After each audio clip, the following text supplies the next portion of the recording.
July 1st, you just picture a dot here, 99 degrees, and then use your ruler to line up at the center of the earth each time. And you draw your arrow out here.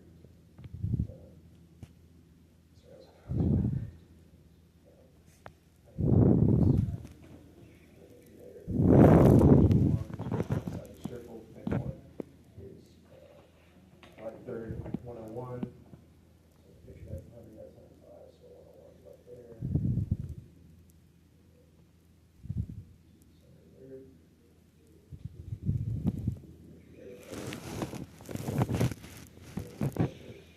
You're gonna have 16 on here. Just make sure you draw them outside the graph.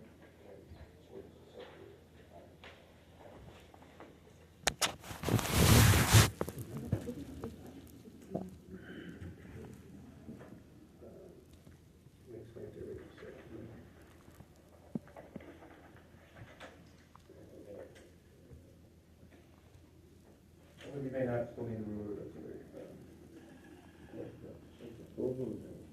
That's new one. Directly across from here. Beautiful. You can use page 40 in the book. Some of these are messed up.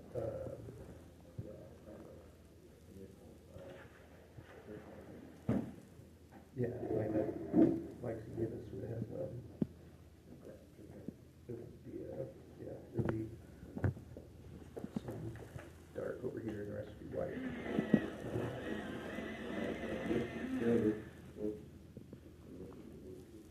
No, new means it's dark, we don't see it, so make that one completely dark and then full will be white to show that it's white.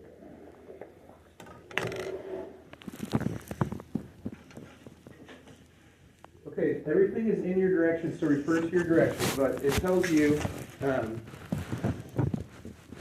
after you've got your arrows and all your dots representing the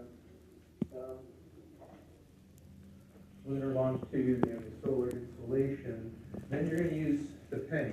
And it's right here in these directions here.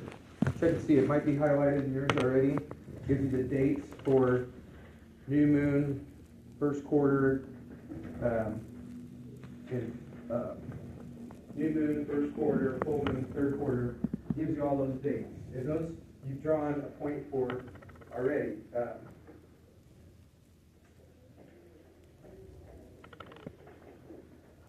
Is yours highlighted?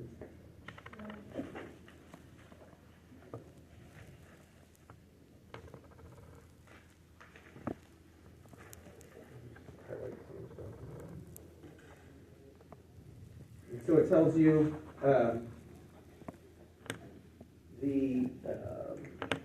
like the new moon is on 115 degrees July 1st. So you take your penny to that date, center it on the dot, so it's centered on the dark bold line.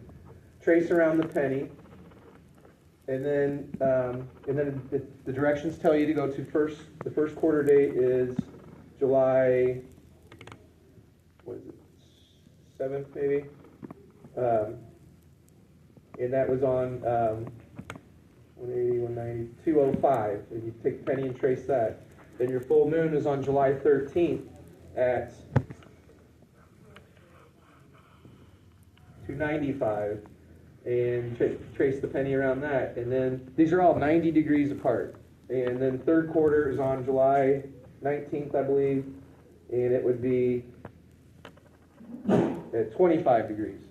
And you take the penny and trace around that, done. And then on the next page, it tells you, so that's your 4 quarters. They're all 90 degrees apart. New moon, first quarter, full moon, to third quarter. And then it tells you to go exactly halfway between all those points. So that'd be 45 degrees. And trace a penny, and you don't necessarily have a dot there, but it just says to go, all these penny spots will be exactly 45 degrees apart. So if you start with the first 4, new moon, first quarter, full moon, and third quarter, then you just take the penny and stick it, if this was at 115 for new moon, add 45 to that. So 115, 45 is 160. So So you take your penny to 160 degrees, trace it there. That's going to be your waxing crescent. And then this was at, first quarter's at 205. If you add 45 to that, would be 250. And take your penny and trace that there for your waxing gibbous. So each penny spot will be 45 degrees apart because there's 8 of them, and 8 times 45 gives us the full 360. About that? Oh yeah, and then for shading it, everybody look at me please, look up here. This is important. So one of the focuses of doing this is that in reality the moon is always half dark and half light because it's a sphere and the sun lights up half of it. It just looks different to us because we're here on the earth kind of looking at the profile, the side view. So the map is like the bird's eye view from directly above the North Pole and looking down. And so the idea is that all of these in here are going to be shaded one half. You picture sunlight coming in from this direction, all these arrows you drew, and you cut your moon in half perpendicular to the sunlight coming in. And so they're all kind of oriented the same way. They all have the sunny side facing out here to the sun. So you got the 8 pennies, cut them in half, and then the dark side will be away from the sunlight coming in, and then the light side will be facing the sun. Any questions about that? And then draw arrows showing which way the moon goes around. Label them. If you shade them, label them the same phases as here. Out here, you can use page 40 in the textbook for pictures of what the phases look like. Just keep in mind that the diagram in the book is not oriented the same way as this. Your new moon's here. On the diagram, it starts with the new moon up here. Still goes in the right order, but a little different. We'll go new moon, waxing crescent, first quarter. If you can remember too, the light moves. Once it's new, we don't see it at all. But then the light moves from right to left. It grows from right to left across the face. And then after it's full, then the dark comes from right to left across the face. If you can remember that in life, then you can always look at a moon and decide, is the full moon coming or going?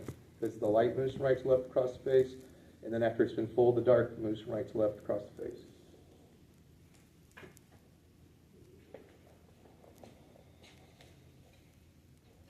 Can I give everybody a penny and a ruler? Okay.